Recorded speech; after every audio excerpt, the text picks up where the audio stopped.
So hello and welcome.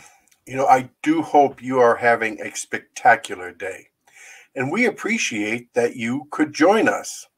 I'm your host, Charles Collegy, the Security Analyst for Accelerated Strategies Group. Now, today's Security Boulevard webinar is brought to you by Orca Security. And I have with me Patrick Pushor, who is the Principal Technical Evangelist at Orca Security.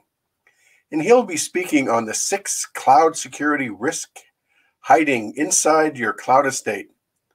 So Patrick, could you please introduce yourself or say hello to our audience? Sure. Hi, Charles. Hi, everybody tuning in. Thank you so much. I'm looking forward to the next hour together. All right. And Patrick, you're an evangelist, so I'm sure you just want to jump into how somebody or how organizations can choose, or even if they should choose, between strong compliance and risk mitigation against that speed to market. And that's a question that many companies face. However, the meat of today's webinar must be delayed a few moments as I handle the housekeeping items. So please note this webinar is being recorded. So later you will be receiving an email that will present the link to the on-demand. But at any time, you can go to Security Boulevard and gain access to this and all of the archived on-demand webinars that we have available. So feel free to peruse our webinar library. Now, a few comments on the big marker platform we use. First, on the right-hand side of the screen, you'll see the chat button. So we use this a lot. So this feature allows everyone to communicate with us, to say hello, let us know where you're from, interact with us. We really want to hear what you have to say. We want that immediate feedback. Now, for questions, we do ask that you not use the chat, as sometimes some questions can be missed as the chat items scroll down the panel. So we ask that you place questions within the Q&A window, which can be accessed using the Q&A tab, obviously, which is right next to the chat tab. And we'll try to answer as many of your submitted questions as possible before the end of today's session. Now, if we're not able to get to them, I'm sure that Orca Security will follow up. Now, lastly, you'll see the handouts button. This is where you can download today's presentation. Now, the most important housekeeping item for these webinars is at the end of today's session, we will be awarding 4 $25 Amazon gift cards. So please stay with us until the end to see if you are selected. But now it's time to jump into today's session. All right, Patrick, take it away. Thank you, Charles. And again, thank you, everybody, really, for tuning in and giving us the next about hour of your time. I have about 30 minutes of slide content I'd like to share with you. Goes into sort of the background. In fact, we'll look at the agenda here in just a moment. And then hopefully if we have time and I don't talk a little long-winded like I normally do, I'd like to show you a little bit of the Orca product as it relates to what we're speaking about for sure. And then we'll take some Q&A at the end.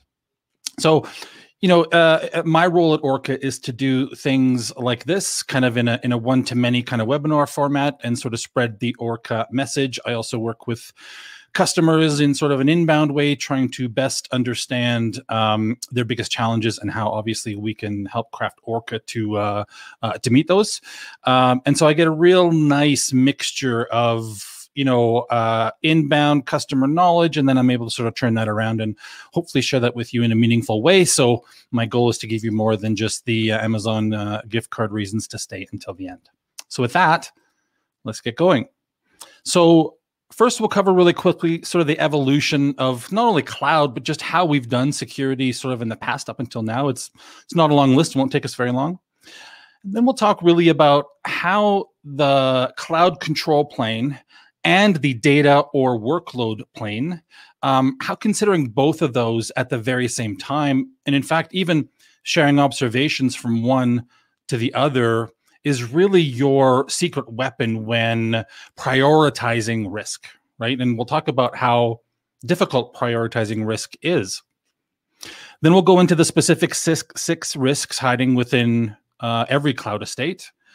We'll wrap with a demo, like I said, if we have that luxury of time at the end, and likewise for some Q&A.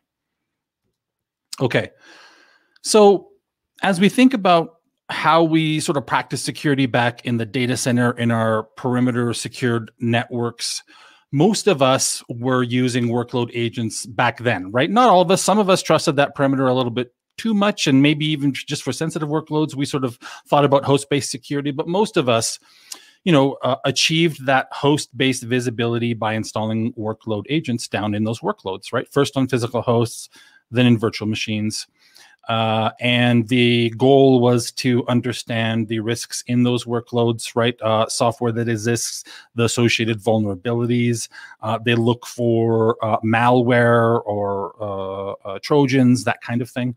But the challenge with agents is that you do have to install them on every resource you wish to monitor from a security perspective, right? And security isn't the only domain where agents exist. We use them for performance sort of benchmarking. We use them for backup and DRP. And so, in a typical workload, you can have many agents running. And sometimes the challenge can be, especially for a security agent that needs fairly deep visibility, you can get into a competition for CPU cycles with, the workloads you're actually trying to protect, right? And that's kind of one of the real ongoing challenges of that agent approach is, the balance between consuming resources for the purpose of security in our discussion versus, the app you're trying to protecting, obviously trying to consume those same resources. There's another problem too in that coverage, right? You have to get to a resource, install an agent before you have any visibility around it. And I think in the data center, when things moved much more slowly, and we had different assumptions, that model worked much better. In the public cloud, it doesn't work very well at all. We also saw the advent of the network scanner, right, back in sort of the data center days. And this one really hasn't made the jump to the cloud as much. We see them, but not quite as much.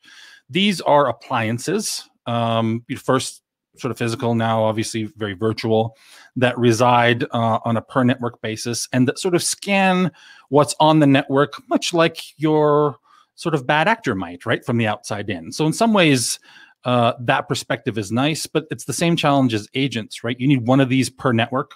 And in the public cloud, not only do you need one per network, you may need more than one per network if you've got private resources, right? Or you may need to change the way traffic's routed such that that scanner can see all your resources. It's one of the reasons they haven't been very popular in the cloud. But again, they do exist, especially with those of us just making that jump. We tend to take our old tools and what we know. I mean, it makes sense, right, along with us on that journey. But I think very quickly we learned that scanners don't scale, right?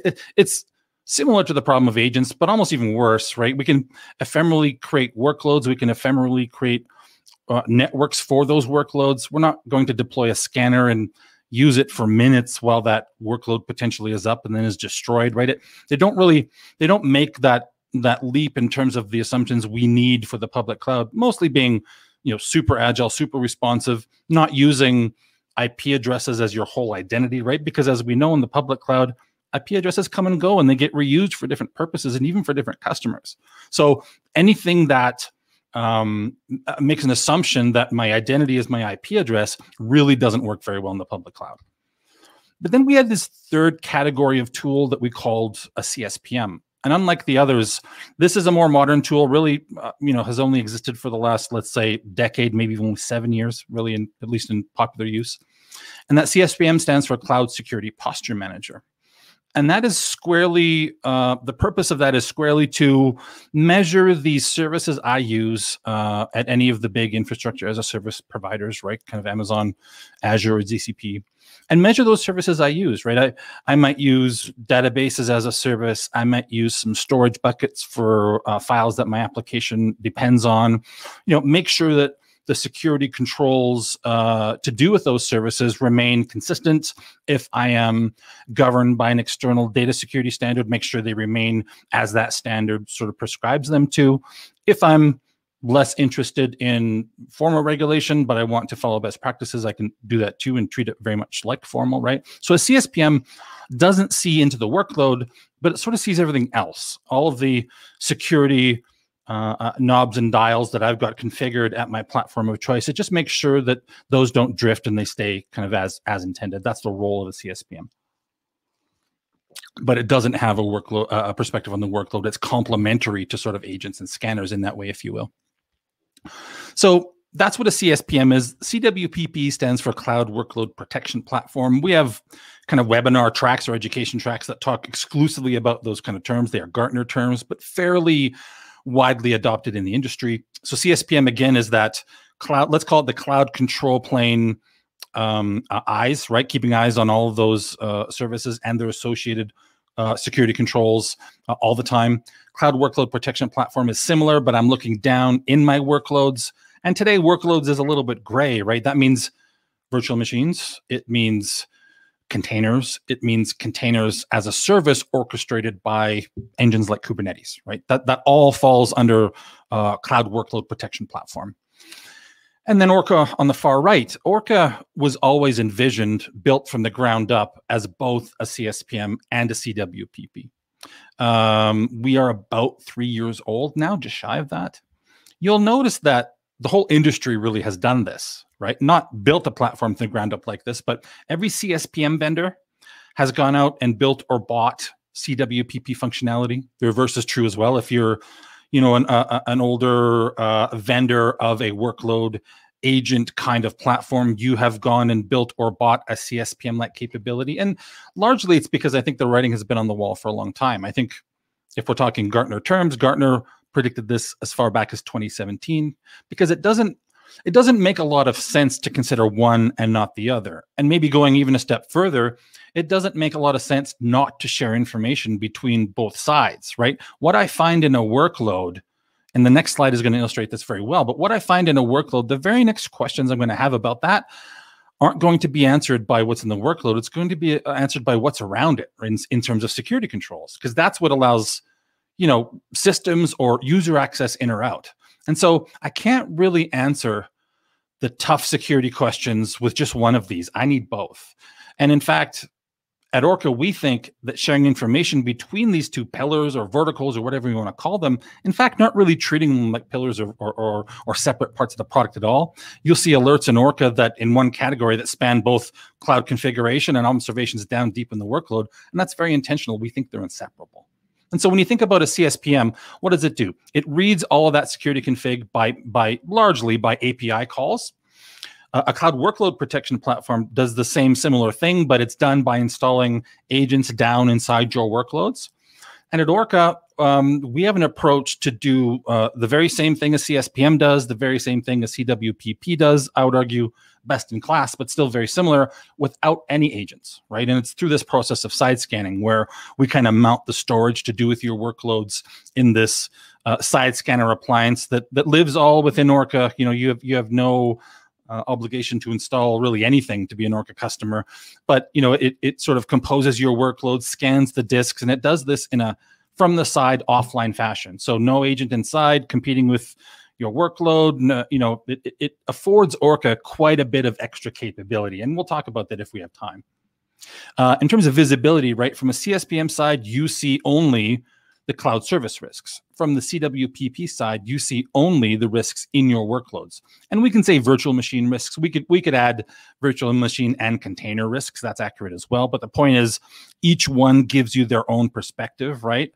At Orca, unlike, I think, those vendors that have especially gone out and sort of bought the pieces that maybe they lacked at the start, we were envisioned, and the version 1 alpha of Orca included both. Right, both the capability to side scan those workloads and mine that deep configuration for risks, but also at the cloud level side, the Open S3 bucket is the best example of a CSPM kind of cloud level test, right? And one that we read about really, really regularly.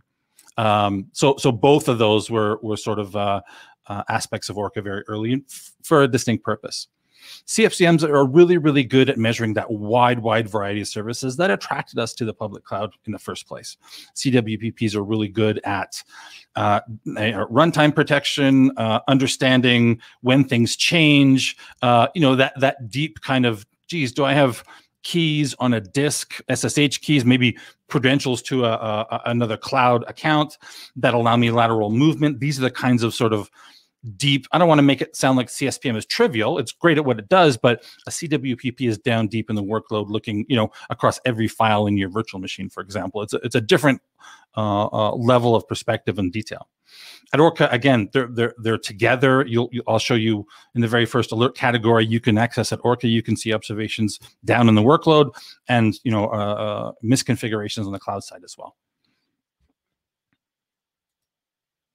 So this is a really good exercise to play. I do it often, really for anything that you find down deep in the workload. And there's some good examples here. Maybe I find malware. Maybe I find one half of an SSH key that gives me access to other things. Maybe I find AWS credentials. That's a common one. It shouldn't be, but it is, right? We embed credentials quickly to test something, and because of the speed of the cloud, that test became visible. Everyone loved it. It gets kind of starts to get used as that sort of pre-production slides into production, and all of a sudden you've got something you never intended, and you've got keys that allow, if discovered, obviously allow for some lateral movement.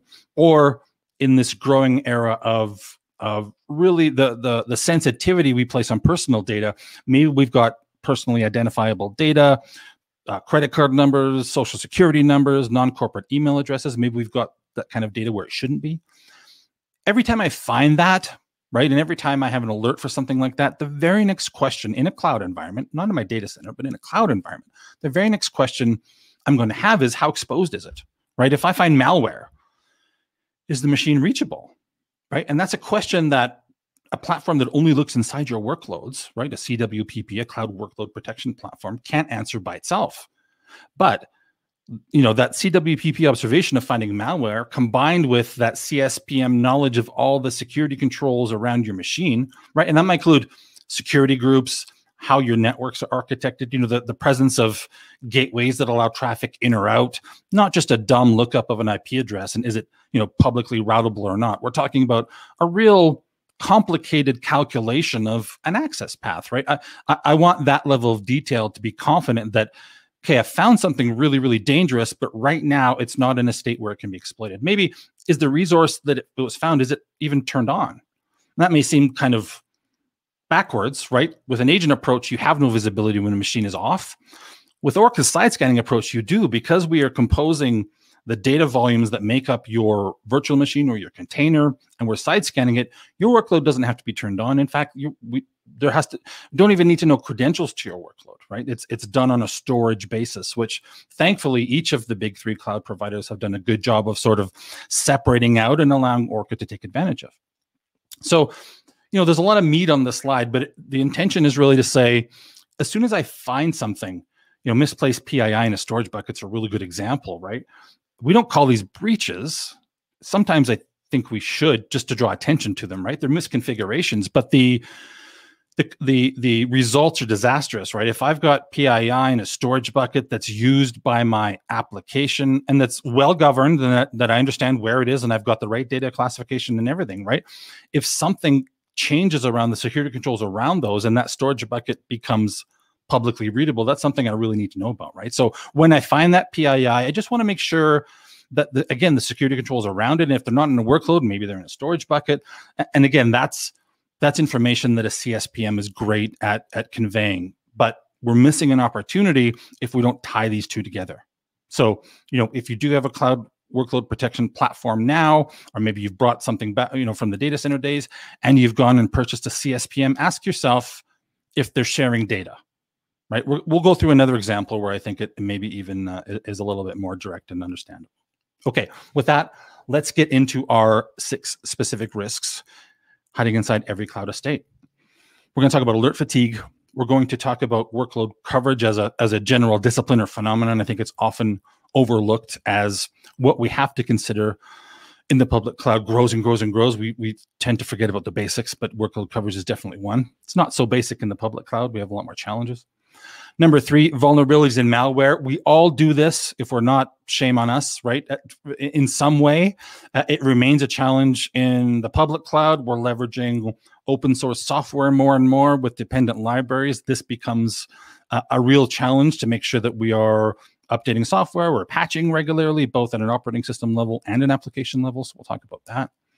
Number 4 is the Gartner category that we've all heard the stat for, right? I think initially it was 95% of breaches will be the result of misconfiguration, not negligence at the part of our cloud provider. I think they even revamped that stat to say 99%, right? And it's true. We very, very, very rarely read about something that's the responsibility of one of the big 3 cloud providers having a security implication. It's happened.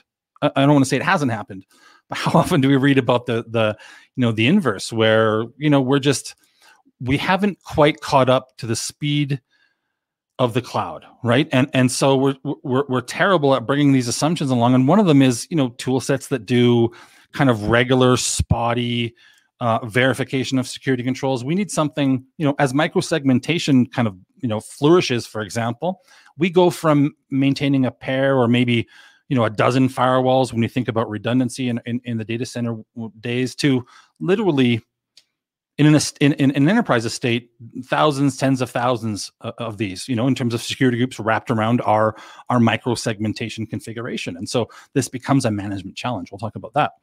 Number 5, lateral movement risk. We've said that a few times already in our presentation today. We'll talk about that more specific. And then authentication risk. And authentication risk is a big enough problem.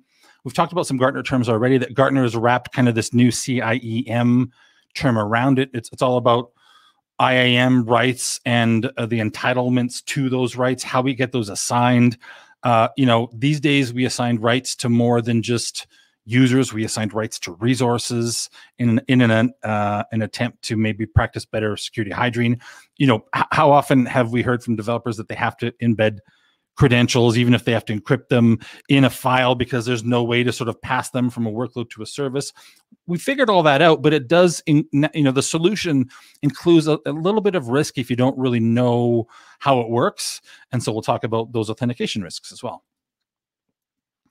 So the first, I think, of these 6, and it's number 1 for a reason, is this phenomenon of alert fatigue, right? It really boils down to 2 main problems. And we do have separate sort of tracks that speak about this phenomenon because I think it's something we all experience. I think especially if you're an enterprise that has made this decision to sort of go cloud first. And the implication there is that you've got many business units, many project teams, your investment in cloud is significant. And so you've got, the CSPM, the Cloud Workload Protection Platform.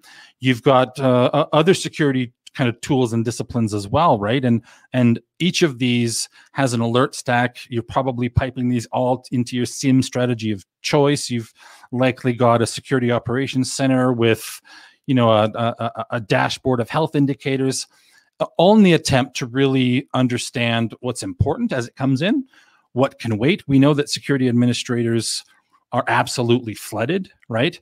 In any sort of sizable environment, you're going to be generating tens of thousands of alerts. So there has to be this next level, and probably in reality, several levels of filter that really do filter out those that are important to me now versus those that really aren't, those that can wait, right? As we spoke of earlier, context is really the answer, right? What if these vulnerabilities aren't exposed publicly, right? And they can't be remotely exploitable? What if these vulnerabilities have no fix? Right? What am I supposed to necessarily do with that information, right? It's not, if a vulnerability has no fix and it's tucked privately away in my environment, it's still information I want to know, but that should not supersede an alert that, has taken into consideration that, boy, I have a vulnerability. It's known to be remotely exploitable. It's remotely available, given its position in the network and the security controls in front of it. That's an alert I need to receive way quicker than the one we previously spoke of. And right now, these would all be sort of delivered as high severity alerts, right? Platforms today find these vulnerabilities, they look up the external CVSS score, they adopt that as the risk score of the vulnerability. And the challenge is that may not be the risk in your environment due to, again, the cloud security controls around it. So you're never going to get to the bottom of that vulnerability list, right? So something that can work outside of that traditional, not detection. We want the best detection available, but then we want a layer of filter that considers context to help us really understand what to get to first to reduce the risk of an event and to increase our security posture. These stats really bother me, right? Because I'm reminded of an event. I think we all are, if we've done this for long enough. A breach that happened back in 2013. We learned more about it, I think, in 2014. It was the Target breach at the time. Not that it was especially cloudy, but that it had to do with the phenomenon you see in the right-hand stat here, where just about a third of us report that, we don't consider every single alert in the stack because we deal with false positives so often. We just don't have trust in those alerts, right? And that Target breach was done via malware that was detected, right? It was detected by their security toolset.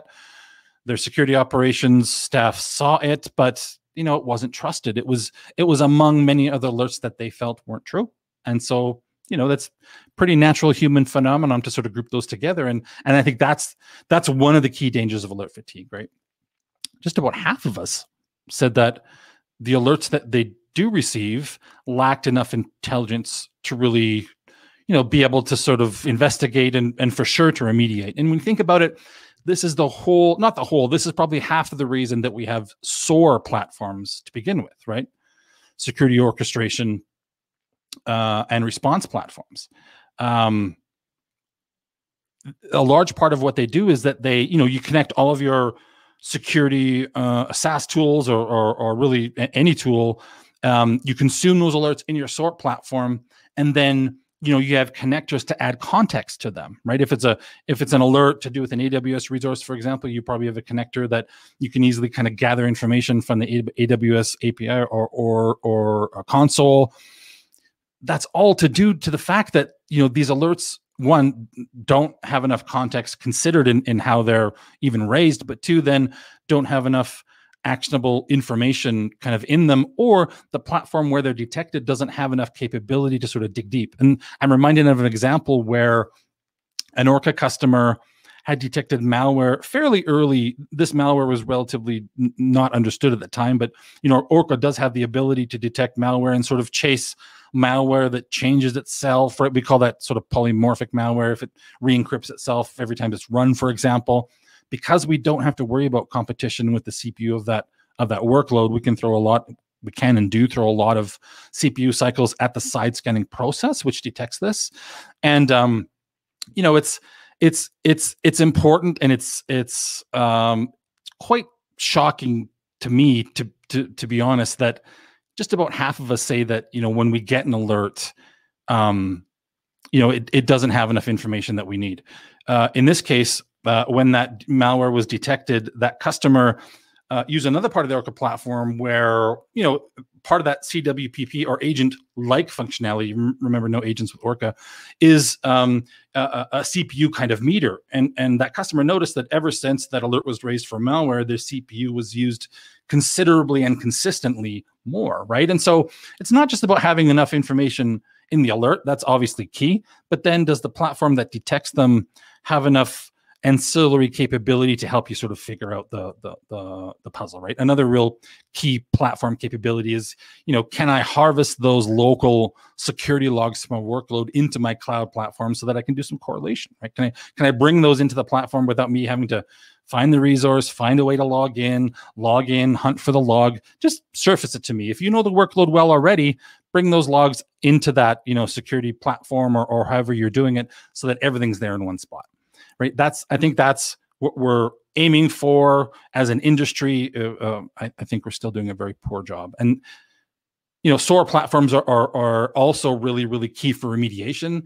That's another consideration for another time. I think we're a little bit a ways as an industry from thinking about automatic remediation of these things, while false positives are still so common, right? The last thing you want to have happen is to close that public S3 bucket if that is intended to be public from your application. How many times, I mean, if you're in IT, and especially if you're in security, you probably look like I do every time you're in an application and you click on something and it requests the file from the internet. If you look in the URL, it's coming from S3, right? And usually if it's like a manual or something public, it's coming from an open S3 bucket, right? Intentionally open. So if you're going to tie some automatic remediation to these great capabilities of these platforms, we need a way to differentiate this stuff. We need a way to do really sort of custom measuring and alerting and compliance before we're there. I think as an industry, light touch auto remediation makes sense. Full auto remediation, I think, is still a little ways away, but we're getting there. So let's talk about context and why it's so important, right? We do a lot of sort of context within Orca.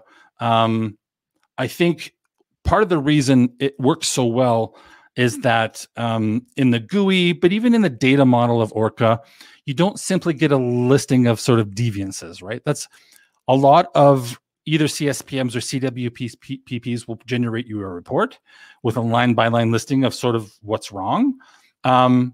Certainly one way to do it. Orca does it a slightly different way where, you know, we build this data model and then we really interrogate that data model for all sorts of things. Yes, those deep down workload observations, but the same data model speaks about all of that cloud security controls and what state they're in as well, right? And so Orca finds all the assets. It finds the roles of those assets, right? If it's a workload and you've got Apache installed and an application server, Orca knows what the role of that virtual machine or container is, right? And so we know what the expectation around it is. We know the standard web ports. We look for ports that maybe aren't standard given the role of that machine, right? Then we understand the connectivity, what's connected to what, the presence of network conventions that allow public traffic in versus not, the route table, right? Really down deep, not a trivial, is this a public IP, but truly how things are connected.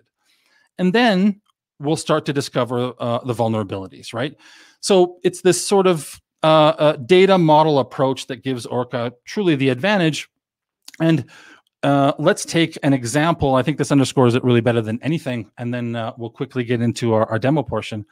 You know, if whatever you're using right now for workload protection, if it finds a vulnerability, the very same vulnerability in two different places of your network, and I think I alluded to this earlier, what happens is it goes out, it finds that vulnerability, it finds the common CVSS score of that vulnerability. In this case, you can see, I think for illustrative purposes, it's 8.8. And that becomes the risk score of this finding. And that's how really every platform today does this. But I would argue, and we would argue at Orca, that those two findings aren't the same, right? Because one could be very, very well, and I think I gave this kind of anecdotal example already verbally, but one could be very, very well hidden within your network, you know, nice and sequestered away from anything that's public. In fact, maybe it's only connectable by one other spot that it too is very, very private, versus the other occurrence of the very same malware that is remotely exploitable, you know, directly from the outside, very simply. Those two should not hold the same risk score, especially in the context of alert fatigue, where we know, you know, we are flooding that security operations staff with alerts. They, you know, in a typical enterprise environment, they have very little ability to even get to the mediums, right? There are so many severe. Every category of tool treats itself, you know, with a little bit of sort of horse blinders on, right? And considers, I'll give you a really good example. We don't do it in this presentation, but in others, we talk about what is a typical high severity finding in a CSPM. And a high severity finding in a CSPM could be really important, like an open S3 bucket when it's not intended. Or it could be just that, you know, you have a default security group in a region that you don't use that, you know, you should probably address and configure differently. But that should not be a high level, a high risk finding in lieu of everything else that's going on in my environment, right? And so this is probably the largest reason that Orca was conceived as, you know, both a CSPM and a CWPP is let's get this risk scoring engine that's really powered by context working equally on both sides so that, you know, we can truly show you what matters versus what doesn't. Okay, so our second risk is workload coverage. And this is mostly to do with the fact that how it's done today is by agent installation. And we haven't really talked. We talked about the challenge of sort of competing with CPU cycles. We talked about the challenge of finding the resource before you install the agent, before you get security visibility. But I think as you think about this very, very popular paradigm or practice of shifting security left, right? All of us are software publishers these days, right? Even if we're not software companies, we are building web content, we're building portals, we're building HR websites. So we're all software publishers. We all want to think about security in that software publishing pipeline. But to do that, we have to find a way to do it super unobtrusively. If we're going to have this adhered to and observed across our whole organization, we have to make it easy. Part of the challenge with agents is if you want developers to start thinking about security earlier, we have to measure what they do earlier. And we also have to ask them, hey, if you're going to create a new workload, please install this security agent first so that I even know it exists, right? It's sort of a relationship that's almost fraught from the start. What if there was something that didn't require installation per resource that just sat back and knew every time a new workload debuted, and not only knew, but started that silent side scanning process against that workload then did so regularly from that point on, completely without the need to reach it first, install an agent, and maintain that agent over the life cycle of that workload, right? That's effectively what Orca is. And it's why we built it that way. For us, as we begin to think about how do we govern our cloud estate from a top-down perspective, right? If you're in a big enough organization that's taken a cloud-first kind of perspective, they have a central team that does this. But a central GRC or sort of risk discipline across a whole organization it's a daunting feat. And one of the ways that we can really improve the chances of being able to pull that off is, have a way to measure this that's silent, that nobody even knows is there, right? But that continually measures your workloads and your cloud security service configuration. And that's really, really key. Cloud instances we don't make the same assumptions that we used to, right? IP addresses, we talked about that, how long they live, even the function that they perform, right? Workloads, we used to have these big monolithic workloads that consumed a lot of resources. Now we can spin something up for one particular task and then kill it, right? We've all heard the sort of pets versus cattle analogy, right? We used to treat our workload like pets. When something went wrong, we rushed in, we fixed it. These days, we treat our workloads like cattle. If something's wrong, we do away with it. We fix the problem at the source. We provision a new one. That's how we have confidence that our runtime, our production environments are as secure as they can be. And any changes to them going forward will include all of the security discipline that we've learned kind of over their lifetime. We already talked about that last bullet, right? An agentless approach means no need for cooperation across the organization. And it's not that, we want to do this in a silent and tricky way. What we're talking about is having a tool set and approach that can catch everything, right? That doesn't rely on whether a group can install something or not, or whether somebody starts building a workload from pre-approved images or not. That's simply, in an environment that moves as quickly as a public cloud does, that is simply too fragile, right? Having something that silently sits back and knows about everything. And when I say everything, I mean everything.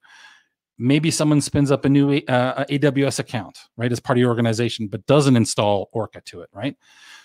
You need to understand that scenario too and protect that scenario as well, right? And Orca absolutely does with some auto deploy, kind of organization observing feature sets. Again, for the express purpose that this has to be easy. If you want this to be followed, your security approach, your tool set, your process, it has to be easy. Okay, vulnerabilities and malware. Absolutely critical. We talked about, for us, the biggest thing or the biggest challenge in how this is done today is, when we discover a vulnerability, when we discover malware, we're looking externally to understand how severe it is.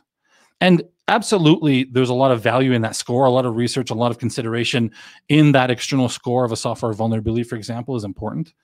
but it can't be absolute. You can't ignore the environment that it came from, right? And so for us, when we think about vulnerabilities in malware, the detection of such and the environment they're in are inseparable, right? With an agent approach, some of them do an okay job of bringing that information back to a central place where, they can do a little bit of correlation, but you're sort of, by design, you're in the silo of a single workload as you do this scanning, as you do this discovery, right? With Orca, it's quite a bit different. Yes, we're doing the side scanning process that finds those same, and I'd argue quite a bit more detail in terms of risks in your environment.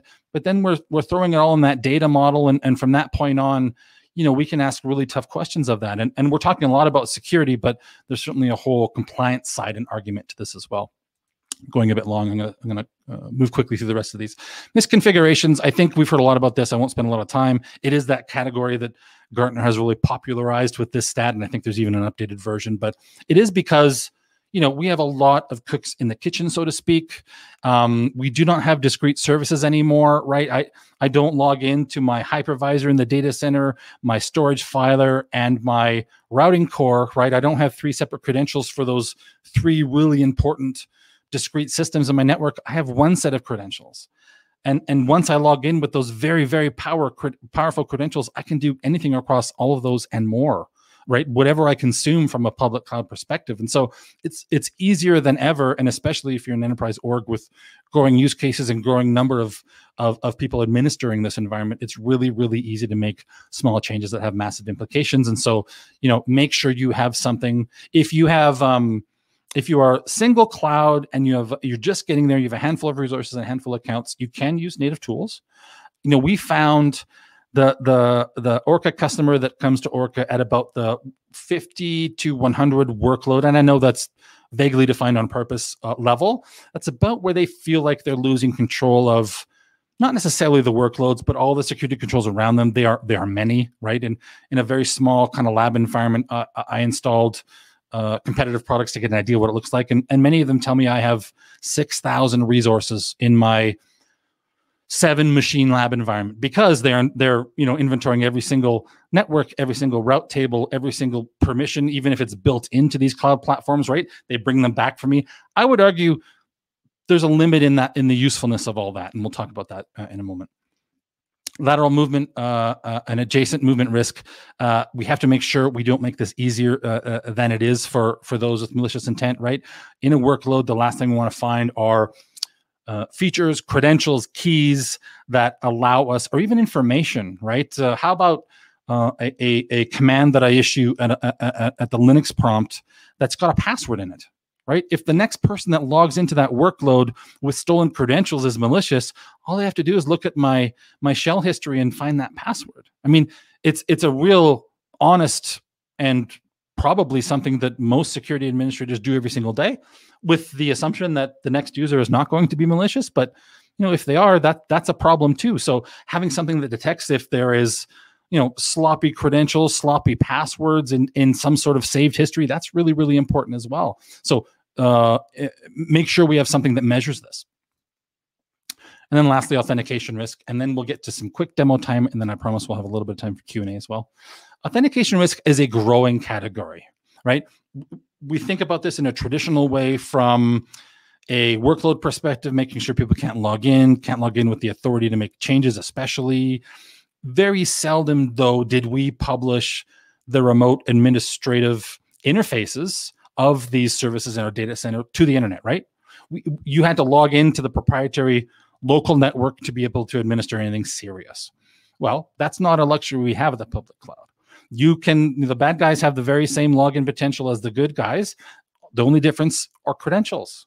And that's something that, it's that very basic phenomenon is just an assumption that we don't think much about. But what it means is we have a lot more discipline to practice around how those rights get created, how many high power credentials we have floating out there, right? Why does somebody hold more power in their rights assignments than they need? Often it's out of convenience, right? We have a new hire, we have a contractor, we have an exception to a policy that we haven't really pre-thought out or build an exception policy for. So we're good at kind of scrambling And dealing with the exception, we're much poorer at going back and practicing regular hygiene, cleaning this up, making sure we did it right. Did we do a lazy move and copy an administrator role for our contractor that truly only had, one service to work in? That's an incredibly sloppy thing, but it's also an incredibly common thing. And it's something we've always done, but the stakes here in the public cloud, where one set of credentials with an administrator policy attached to them. I mean, if let's say you're a DNS user or consumer, right, a public cloud DNS user, somebody malicious logs in, they can change that. All your users think they're still going to the same hosts because they're typing those names in their browser bars, but they're being redirected to something malicious that looks just like your website because they have the credentials to clone it because you were sloppy in how you handed these things out. This is the scope of kind of the problem, right? Where one set of credentials, we would never get that same amount of power kind of back in the data center days. So it's really, really key. Okay, with all that said, let me share out my screen and just try to, I always find it useful to try and, tie some things up practically. And so I'll just wait a few seconds to have this show up, but welcome to your Orca dashboard. And the first thing you'll notice, and we'll just drive here into kind of how you onboard with Orca. The first thing you'll notice is really, really simple to connect an account, but also really, really simple to connect multiple accounts, right? You create, so in the case of AWS or Azure or GCP, it's all very similar. You create some policy, you tell Orca how much it can do in these platforms. You then assign that policy to a role that Orca can assume, right? And assuming a role is part of that identity discipline practice we have to practice, right? We have to make sure that not just our users, but any third-party product that we are going to connect to our environment, we know the rights that it needs.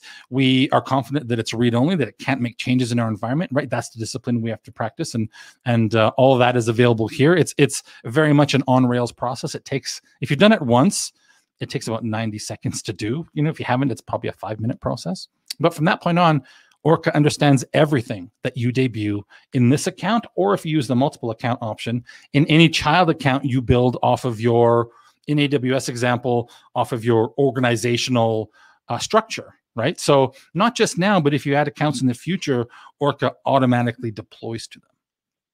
And again, that is one of the Orca core tenets. You have to make this easy, both for administrators, but also, everyone kind of depending on the information coming out of this.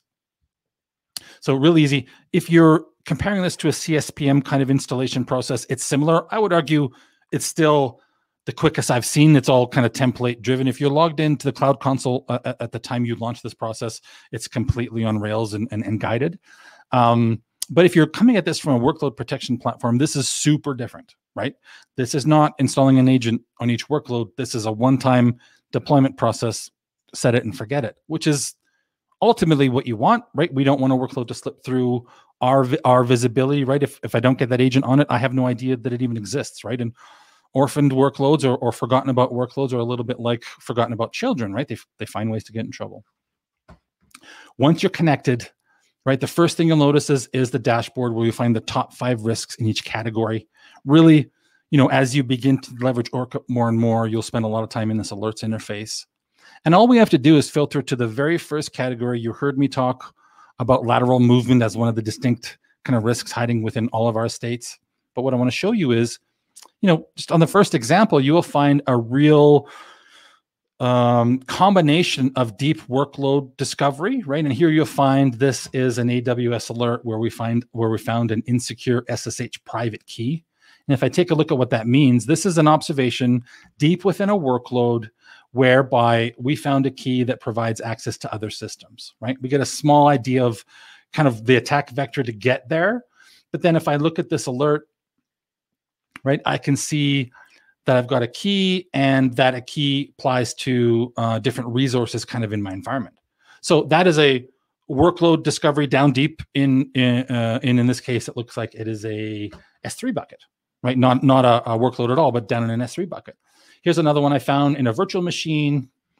We talked about the password and shell history kind of example, right? Here's one I found in a virtual machine. And you can tell it's sort of a combination of platforms. Here's some Azure, here's some AWS. But here's an example of a distinctly non-workload specific measurement. That's not entirely true, right? IAM privilege escalation can be in the context of a workload, but this is one where, we can clearly see that the IAM privilege associated with, in this case, a workload. Let's just bring up the whole alert here to read through it. The IAM privileged with a workload means that it's highly privileged, right?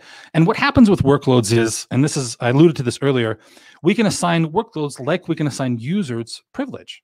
And what that means is when that workload first spins up, if it's a VM, when it first boots up, you have, as an administrator, you have access to credentials that hold this privilege for a short period of time. You can take these credentials, your application can understand them and use them in its execution. And why we do that is so that we don't have to embed credentials in that workload. We know that is a terrible security practice. And so we allow this more modern method of doing it. But this more modern method, obviously the bad actors know about this as well. They know about if they can get to a workload. Look, if they can get to your cloud console, they don't even have to get to the workload. But if they can only get to a workload, they know that if they can get there on boot time or install something that can see at boot time, they too can harvest those credentials, right? And so it's really important to know that if you've got credentials that are greater than what we think you need for it, if you've got really highly privileged capabilities, maybe you don't need them, and maybe that policy should be more right-sized, right? And so you'll see a really great combination of down deep workload observations and cloud control plane, cloud service misconfigurations, and that's absolutely purposeful. The last thing I'll show you before we get to Q&A, because I know we're a little bit short on time, and I definitely don't want to take more of your time than you've so kindly given us, is this in settings. We know that Orca, as comprehensive as we make it, it is not the entirety of what you need from a security perspective, right? It is not a SIM. It is not a CMDB, although it does a great job of inventory. I would show you if we had a little bit more time. It's right here down in sort of inventory, right? And so you will find a host of integrations within Orca to connect to your environment, right? The last thing we want Orca customers to do is have to adapt their environment to Orca. We would obviously much rather adapt Orca to your environment. So, extensions to CMDBs, extensions to auto ticketing systems, especially those that speak the language of developers, right? As we shift left, making sure what we do is kind of agentless and silentless and fits really, really silently and easily into every process is key. But so too is then, making sure we can send the observations in a format into a process that's familiar for those developers. And, Jira, ServiceNow, certainly PagerDuty from a workload perspective, Slack in the effort to support kind of chat ops scenarios. We know a lot of customers are sort of driving in that direction.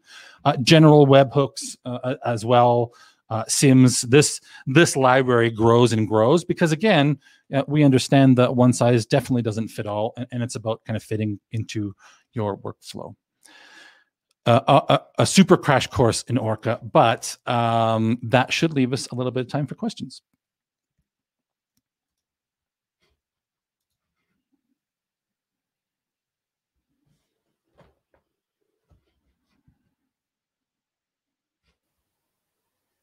Waiting for my mic to come on. So thank you, Patrick. One note I'd like to mention is that, if 99% of all the problems were misconfigurations, we probably wouldn't need to do all of the controls we do. So it may not be the best statistic in the world, right? Yeah, I think the stat is really meant to say, it's not going to be a fault of a security and control of a cloud provider, right? It's going to be the fault of something that we're in control of, because we're not in control of that. It's going to be the fault of the behavior of an application or some unforeseen circumstance we didn't think about. And yeah, it's all within our domain. Let's put it that way. Yeah, it's within our domain. So it's very interesting that the cloud environment is it is kind of different than what you had in a controlled environment of a physical data center, and it's primarily because of this size and speed. It multiplies the issues. More vulnerabilities, more alert fatigue, as you mentioned. I just can't imagine the alerts cloud generates as over its time. That's right. And I've written over the years about context, and I'm glad to see Orca is addressing context, because that's what's important. Now we have probably time for one question, and I say one question because it's a rather long one, and try to look at it. But Mike wants to know that when you say Orca knows every resource, he's kind of curious about what resources and what can be identified of those resources. Is that something that the IT owner has to provide, or something that you're providing? So he kind of wants to get a little more explanation of what that means. And I think that also probably relates to your discussion of side scanning. I think they're probably Orca knows from that side scanning issue. So if you can get into those points in the next few minutes.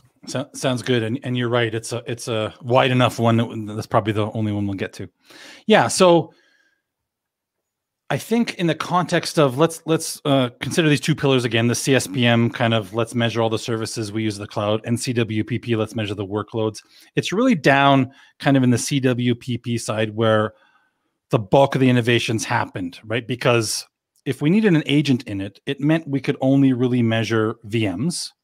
Can't really have agents in containers. We can, but we don't really know where they're going to run, and that precludes us from maybe understanding exactly how to draw visibility to them, right? And so, for Orca, what it means is any virtual machine, any container you can build in a virtual machine, just as a container. Let's call a roll your own container.